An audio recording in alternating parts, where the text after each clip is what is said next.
MERS, Native Delicacies, since 1975. Mao ni ang pinaka-famous o pinaka-lami nga kakanin. Especially sa puto o bibingka nila guys. So mauni ang puto nila guys. Bugas gyud siya kanang sa rice gani. Mao gyud ilahang ginagamit. So mauni akong pinaka-paborito. Mauni ang ilahang the best na bibingka. Special kayo siya guys. Very soft o super lami kaayo gyud.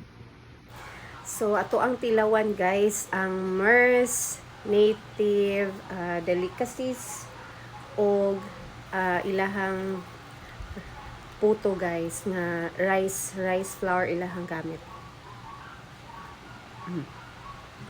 Gamit ka guys.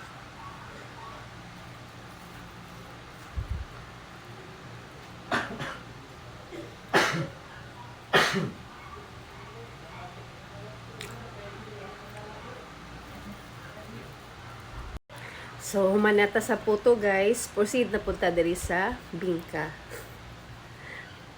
Lami kaayo ni siya guys. Kay soft kaayo. Yan pa.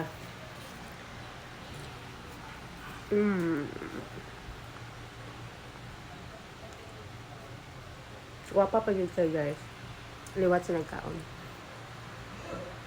Shout out di ay sa ako ang igagaw nga nag-post og pinakalit si Myra Blancia sa kay nagpasabay ko og bingka og puto sa MERS ganiha kay naada siya dito. So, thank you pod sa ako ang isa ka igagaw.